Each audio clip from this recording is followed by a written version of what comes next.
Do you get annoyed as much as I do by having to rank up every month because of rank reset? Or do you just want to get to rank 1 fast? Well, in this video I'm going to show you the best build for pipping a survivor, and I'm going to explain every single perk and whatnot, and why they're the best, so you can get the results you see on the screen right now more often.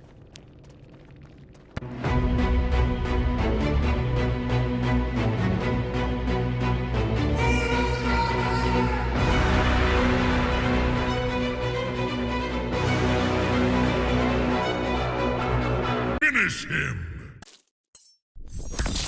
Get over here!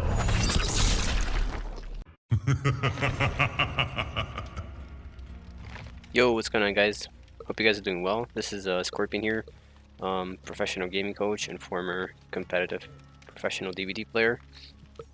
So let's just get into the build, right? So the idea behind this build here, now I'm already using at least one of the perks that you want to be using on your perk build, which is Dead Heart, because it's the best sprint perk in the game, and you want to have some perk regarding chases, because one of the emblems is chases. Okay, so that's why I want to have Dead Heart there.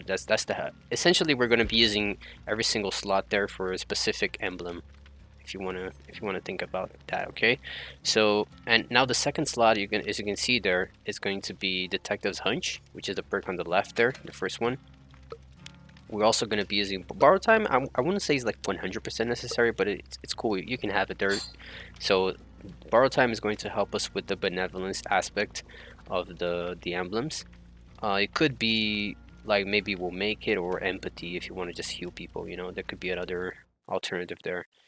But I'll definitely keep the Detective's Hunch there and Dead Heart. Okay, I wouldn't mess with those, because the way those are going to help us is that Detective's Hunch is going to constantly showing us the auras. You see in the game here, as I'm going to show you guys, constantly going to be showing us the aura of the generators as well as the totems, because you can use totems as well. If you destroy totems, especially lit up totems, you get a lot of points for the lightbringer emblem. Okay, so there's another way. In that way is another way you can get points for the lightbringer emblem without necessarily just doing gens. Okay, which sometimes you just don't get the chance to because the killer is chasing you. You know, there's maybe you're saving people, so having the possibility to get totems as well is another way that you can build up that lightbringer emblem, so you can get the iridescent, which is the red one, and double pip, you know, more easily. So that's why we have Detective's Hunch there. You can also combo if you want the map.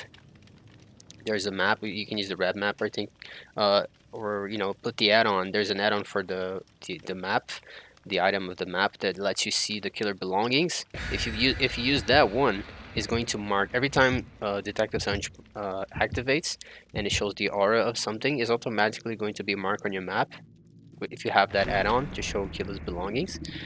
And thus every time you activate the map, you're going to see everything that was already marked. Okay, so essentially you're gonna see the entire map anytime you want during the match. Okay, so you can see all the totems of the map, literally. Okay, it's like very good regarding having the totems. You can use that to destroy Noah, destroy Ruin, Devour Hope, whatever, or just clean up. Cleansing dual totems as well is going to give you Lightbringer points. Okay, however, cleansing up totems that are lit up like a Ruin or something obviously is going to give you more. Okay, so that's what you're going for, but you also, if you can, you have the time to make sure you destroy you cleanse the dual totems as well, because that's going to give you points toward the Lightbringer, okay, emblem. Not sure if many people know that, but yeah, doing totems also give you Lightbringer points. Now this brings me to the third perk, like I mentioned, BT. This is really just so you can guarantee those saves to be safe, because otherwise you get punished. If you save, I think it takes 10 seconds. If you save someone and the killer downs them from the, like that was Hook, he tunnels and downs them in less than 10 seconds, you're gonna actually be penalized. You're gonna lose a ton of points in the Benevolence emblem. So having Borrowed Time there, it kind of guarantees that that's not gonna happen. Although if you're smart about your saves, or you can just body block and give protection hits if the killer tries to tunnel.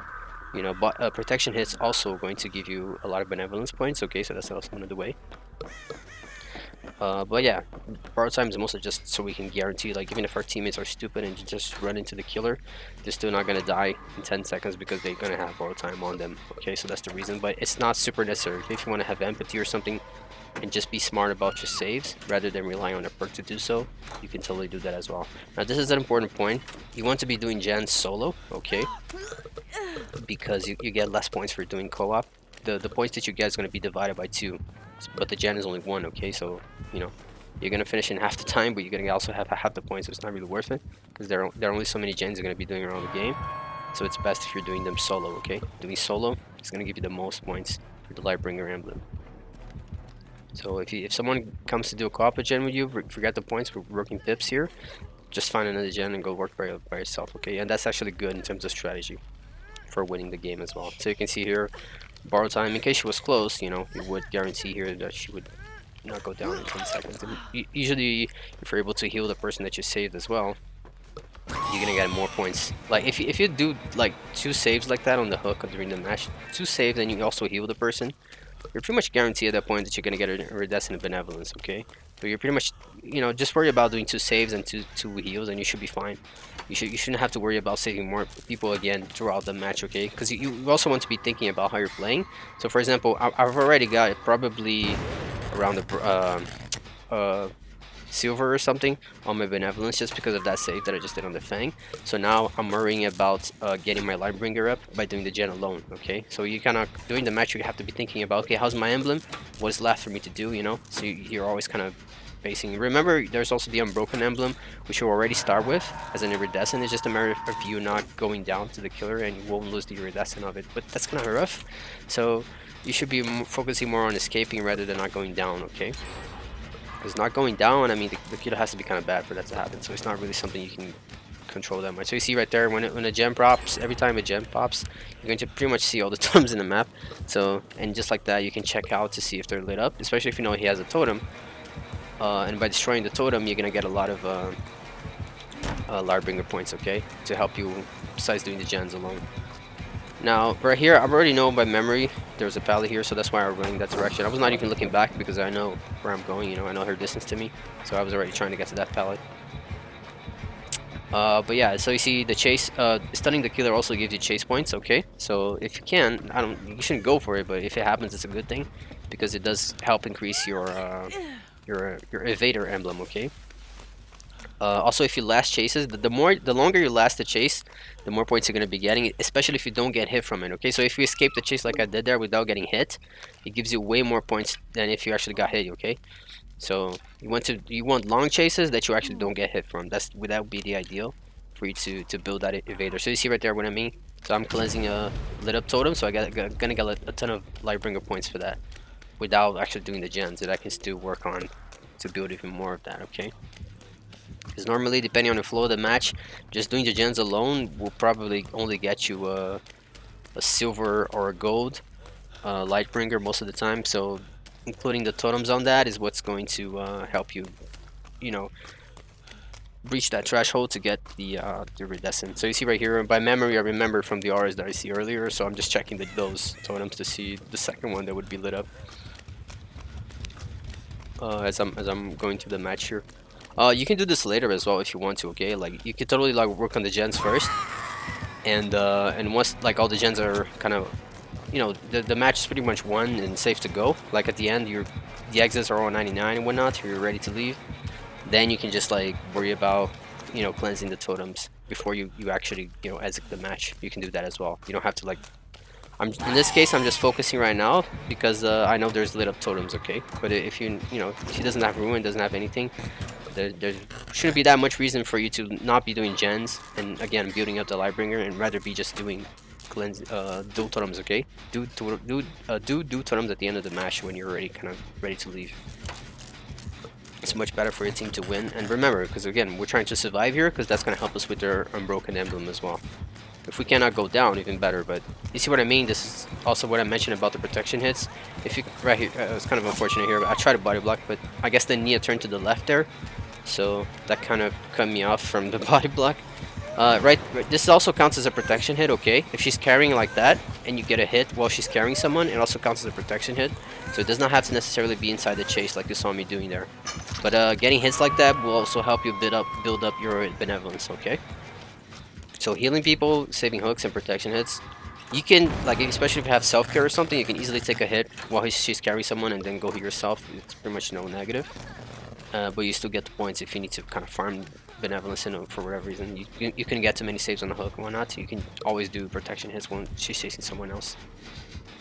Being inside the terriers, like you see me right now, also builds up your evader emblem, so not just chases alone. So if you're kind of playing stealth or whatnot, but you're still kind of close to the terror radius, you see what I mean? This also counts as a protection hit, like right now. Protection hit right there. So I got the save plus the protection hit. And again, we have borrow time, so even if she was to tunnel the Nia there, we would still be safe to get our points here. In this case, I was actually intending to make a trade there. So it's all good. They'll probably still pick me up, so I'm cool with that trade. So at this point, like, my lightbringer emblem is probably kind of silver. No, not too good yet. My Benevolence emblem at this point is probably red already, or at least gold for sure. For all this, if you don't know, if you cross like this, you can avoid the traps from the hack to trigger off. But yeah, like I was talking about the chases, if you stay near the inside the terriers, you're still getting points for the closer you are to the killer, the faster you're building per second those points. Okay, so I think if you're close to the killer, it's something like 12 points per second. It's a lot of fucking points. Okay, 12 points. If you stay like 1 minute like sitting right next to the killer, especially if you can do that at the end of the game, you know, when she's kind of just looking at you at the exit gate, that's a perfect time for you to farm that evader. Just stay close to the killer. It gives you a shit ton of points, and you gain faster points that way than actually doing chases. Okay, if you're just sitting right next to the killer without engaging in a chase, it counts. The killer counts. The game counts it as a stealth, so you know, it gives you a ton of points for that. But if you're like super far at the very edge of the terriers, then you're pretty much getting no points for stealth. At that point, it's not really worth it. Okay, you want to be as close to the killer as possible to farm that way. So here, I told her to go for the save there because I already got like so many saves. I don't need Benevolence points right now. So I'm like, okay, cool, I go there, get the save, and I'll just farm my lightbringer here, doing this gen solo. Now, moving on to the fourth perk I did not mention so far. Those 3 perks you see right there at the bottom, I'm using Gun of the Forever because, you know, who doesn't need points, right? I mean, I have everyone P3, but still, there's still stuff I can spend my points on, and new killers coming out.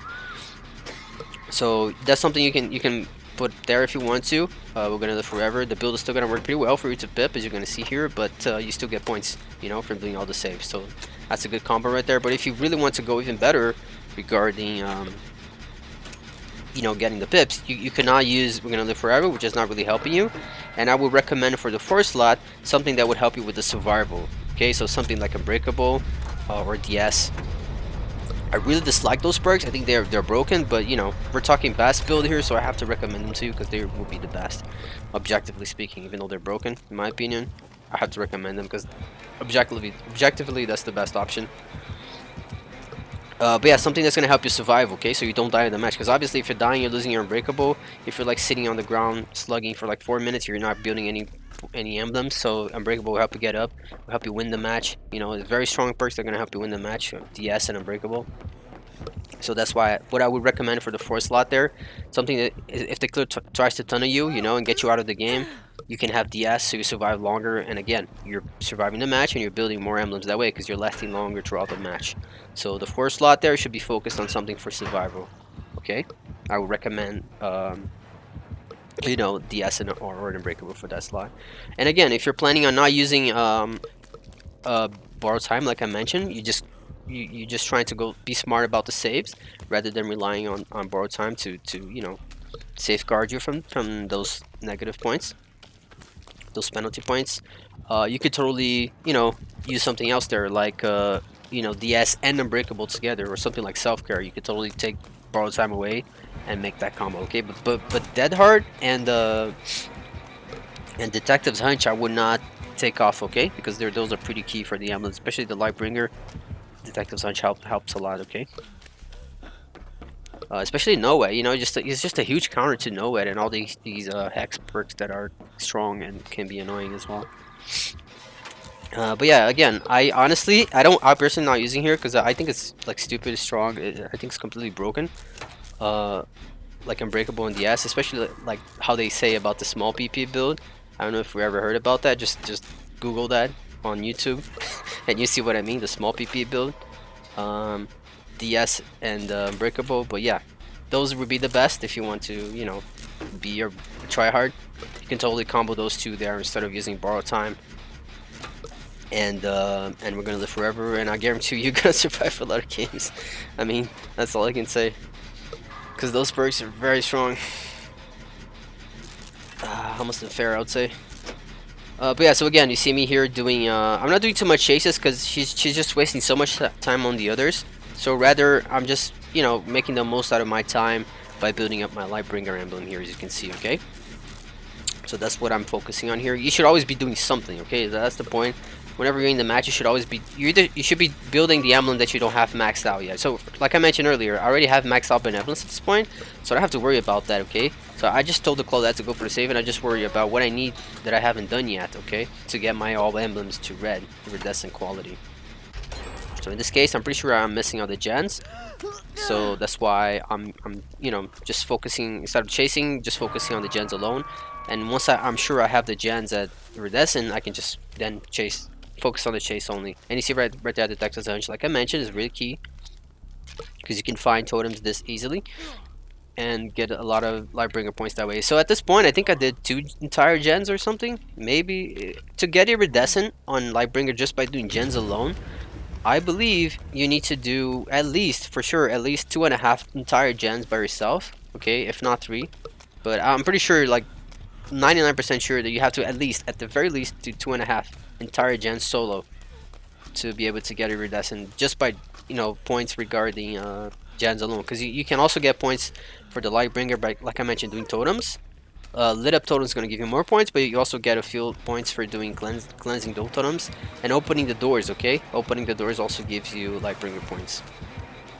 So you see, that's a chase right there, escaping like this and everything. This is helping me build my Evader emblem, so this is all good as well. The more you can get these random chases to happen during the game, the better. For Hagen specifically, I think her little phantom there also counts as a terror radius, okay? So if you're standing, remember what I mentioned about staying close to the terror radius, as close to the killer, the more points you get per second.